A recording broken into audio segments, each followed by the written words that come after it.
আপনার প্রতিবেশীকে আপন মনে করেন, আপনি আপনার শ্বশুর শাশুড়িকে আপন মনে করেন। আপনার যদি একদিন ডায়রিয়া হয়, একদিন রোগ হয়, একদিন বড় কোনো ক্যান্সার হয়, ওই বন্ধু আপনার কাছে আসবে না, ওই প্রতিবেশী আপনার কাছে আসবে না, কিন্তু আপনার কাছে আপনার মা এবং বাবা আসবে। এই পৃথিবীতে আমাদের সবচেয়ে আপনজন হলো মা বাবা, তাদের চেয়ে আপনজন আর কেউ নেই। আমাদের উচিত তাদের সাথে সুন্দর আচরণ করা, তাদের সাথে সুন্দর ব্যবহার করা। আপনি যদি তাদের সাথে খারাপ আচরণ করেন, আপনি যদি তাদের সাথে বেয়াদবি করেন, আপনি যদি তাদেরকে গালি দেন, তারা যদি আপনাকে একবার বদদুয়া দেয়, আপনার পুরো জীবন নষ্ট হয়ে যাবে, পুরো লাইফ নষ্ট হয়ে যাবে। সূরা বনী ইসরাঈলের 23 নম্বর আয়াতে আল্লাহ সুবহানাহু ওয়া তাআলা বলেন, ফালা তাকুল্লাহুমা উফফি ওয়ালা তানহারহুমা। আল্লাহ said in the Quran, say not to them uff and do not repel them. তোমরা তোমাদের মা বাবার সাথে উফ কথাটিও বলো না এবং তাদের সাথে খারাপ আচরণ করো না। বন্ধু তোমাকে বলছি যুবক ভাইরা মনোযোগ দিয়ে শুনবেন।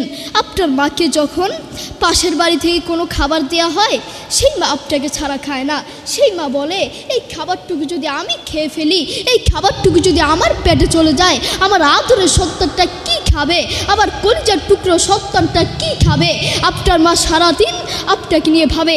দুঃখের সাথে বলতে হয়, সেই মাকেই আপনি আপন মনে করেন না, সেই বাবাকেই আপনি আপন মনে করেন না, আপনি আপনার বন্ধুকে আপন মনে করেন, আপনি আপনার প্রতিবেশীকে আপন মনে করেন, আপনি আপনার শ্বশুর শাশুড়িকে আপন মনে করেন। আপনার যদি একদিন ডায়রিয়া হয়, একদিন রোগ হয়, একদিন বড় কোনো ক্যান্সার হয়, ওই বন্ধু আপনার কাছে আসবে না, ওই প্রতিবেশী আপনার কাছে আসবে না, কিন্তু আপনার কাছে আপনার মা এবং বাবা আসবে। করোনা হওয়ার পরে প্রমাণ করে দিয়েছে কে আপন আর কে পর। করোনা হওয়ার পরে বন্ধু বন্ধুর কাছে যায় নাই, করোনা হওয়ার পরে স্বামী স্ত্রীর কাছে যায় নাই, করোনা হওয়ার পরে একজন প্রতিবেশী আরেকজন প্রতিবেশীর কাছে যায় নাই। কিন্তু এখন ইতিহাস আছে, করোনা হওয়ার পরে বাবা তার ছেলেকে কাঁধে নিয়ে হাসপাতালে গিয়েছে, করোনা হওয়ার পরে ক্যান্সার হওয়ার পরে মা তার ছেলেকে কোলে করে হাসপাতালে নিয়েছে, ঠিক কি না? এখনো ইতিহাস সাক্ষী আছে।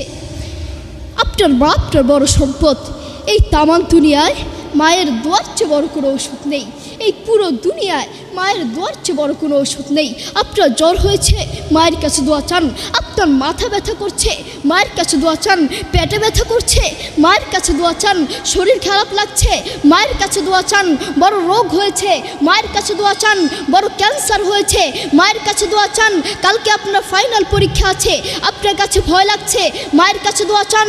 মনে রাখবেন, বন্দুকের গুলি মিস হতে পারে, কিন্তু মায়ের দোয়া মিস হতে পারে না। মায়ের দোয়া কখনো মিস হতে পারে না। আপনার মা আপনার জন্য দোয়া করলেই সাথে সাথে আল্লাহর কাছে কবুল হয়ে যাবে।